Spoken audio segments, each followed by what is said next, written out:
Making your own quilt has never seemed so hip, and we've got an easy technique for you that will have that quilt coming together in no time at all. That's right, it involves a little bit of rotary cutting, some glue, and a sewing machine, and we think you're gonna love it. I'm Kim. And I'm Chris, and you're watching The DIY Dish.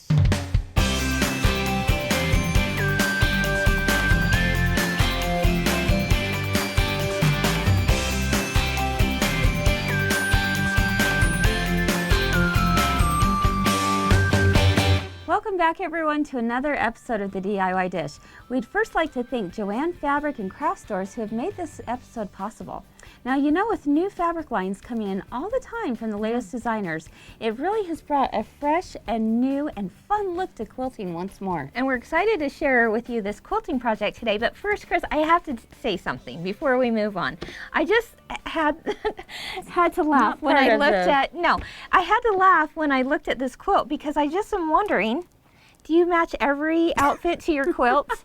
I mean, this is like a perfect match. The burgundy, the gray, the cream. Wasn't planning on that, but sure, of course I do, don't you? I just think that was funny. Okay, so we're gonna go ahead and move along with the episode, but I looked at that one. Okay, so for the beginning seamstress, this quilting comeback has been very welcomed. And for those of you who have quilted for many years and the tradition has been passed on to you, then you will also recognize the comfort and pure enjoyment that can come from creating a quilt of your very own. So we decided it would be fun today to show you a very simple, straightforward quilt that will look amazing in any fabric combination. And the best part is that all of the quilting is done at once, so that when you're finished with the top, you're really finished with the quilt. Yep, you're finished with the entire quilt. Love that. And while this is a quilt that can be made in any size, for our demo today, we're actually going to begin with a more child-sized quilt. So let's go ahead and get started. Here's what you're going to need. You're going to need 2 1-yard cuts of solid white flannel for this particular quilt, a 3.5 inch by 45 inch strip of 5 different flannels, 1 yard of batting, a fabric glue stick, and a sewing machine. All right, so you ready to get started? Yeah. Okay, so here I've chosen my 5 pieces of flannel. Okay, 5 different ones that all coordinate together. Of course, you could use cotton or flannel or decorator fabric, really. Yep, this could be made in any kind of fabric you choose. All right. So you'll notice that I took these and I actually cut them into 3.5 by the width of the fabric, which is more oftentimes than not 45 inches. Okay. So once you've done that with all of your fabric strips, then you're going to take it to your cutting mat and actually cut them once more. Because this time you're going to cut them 3.5 inches the other way, so that, whoops, there we go. It's at a kind of an odd angle here. Scoot over it. There we go. Well, maybe you need a new rotary cutter.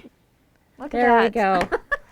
Have you ever tried cutting at that kind of angle? Doesn't work too well. No. Okay, oh, well. Keep on going. Okay, so anyway, you have these 3.5 by 3.5 inch squares. Okay. So once you've done that with all of your pieces of fabric, you'll have a stack of fabrics like this. Okay. Okay, there's actually 50 squares you'll end up having. Now, let's set those aside, and now you're going to take your 1 yard piece of white flannel, just one of them, and you're actually going to square it up so that it's 36 inches square. Okay. Okay, so you'll have to end up cutting off a little bit of your width. So you have 36 inches square. Now actually I'm going to turn this over here to one side so I can show you how to trace this grid. Okay, so what we're going to do now is we're going to actually form a grid, about a 4-inch grid by 4 inch. Okay. So the easiest way to do that is to take your ruler and to line up right against the edge here to your 4.5 inch mark. 4.5 inches? Yes, 4.5 inches. Okay. So if you wanted larger squares, you would just do an inch larger than your square.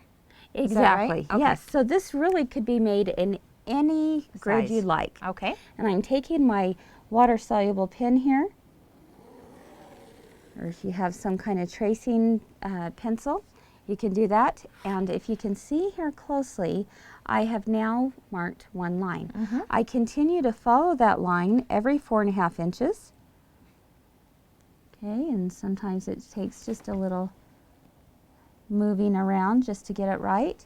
And I'm going to go ahead and trace once again. And I continue that same pattern all the way across to the other side. Okay. Now once I'm finished with that, I'll do the same going the opposite direction. Sure. Yeah. So that I then end up forming this grid. Okay. So let's take a look here.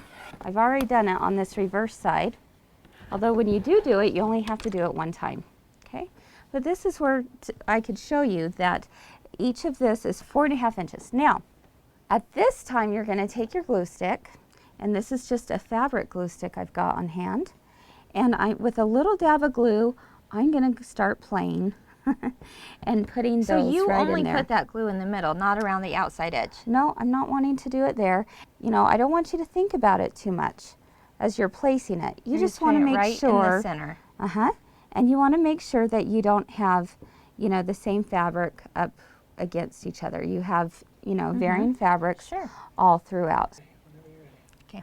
Okay, so you'll just continue doing this in a pattern, but really it doesn't have to be the same exact pattern all the way across. Just make sure you fill in all of that grid, leaving the outside edge open. Okay. So once you've done that with all of your squares, it's going to look like this. We've already got that laid out for you. Okay, notice how all of my squares around the borders are empty and everything in the middle is filled in. Now, what you'll do next is actually take your second yard of fabric that you had cut out earlier, the 1 yard piece of white flannel, and you're going to put that on the back and then sandwich in between with a thin batting. Okay. Okay. Now, in order to keep these layers all together, what I like to use is some kind of basting spray. Sure. That's going to really help keep those layers together, because now you're going to take it to your sewing machine. When you take it to your sewing machine, you'll start on one end and you'll actually use the edge of your square. Here, let me show you here. You'll actually use the edge of your square to have your presser foot align against it. Okay. And that's going to keep you nice and straight, and you're going to sew all the way down one side. Again, sewing all the way down this side, sewing down all the way to the other side.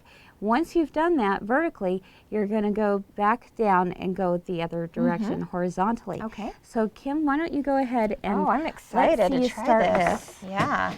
Because you're actually leaving the raw edges to fray. Okay.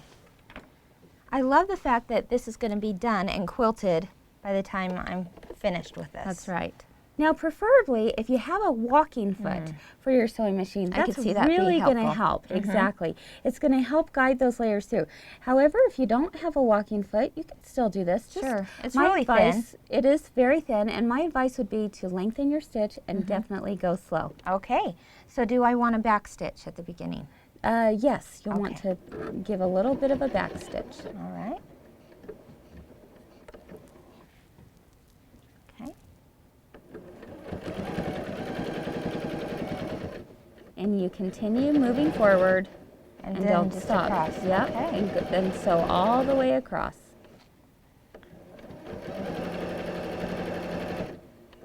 Is it better to have a thread color that's the same or a contrast, or what do you think? It really doesn't matter. I like to have a contrast just because I like seeing it show up. But if you'd rather not see it show up, use something a little bit more close to the fabric color of your choosing. Okay.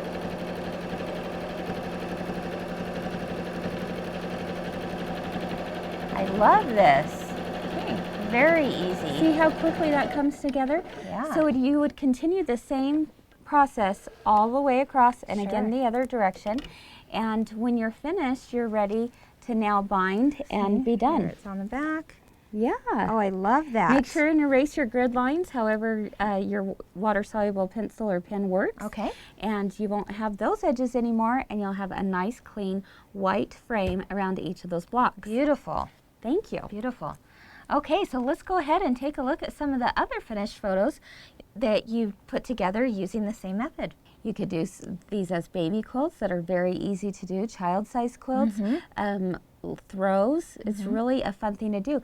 And you could do it with all different shapes as well. It doesn't Oh just yeah, have to be I can squares. picture like circles being all over a Yes. white flannel sheet or a white flannel fabric. When you're finished with the quilt, make sure you throw it in the wash and dryer and allow those edges to fray. It's a really fun look. Oh, that's going to be a lot of fun. I can't wait to get started on it tonight.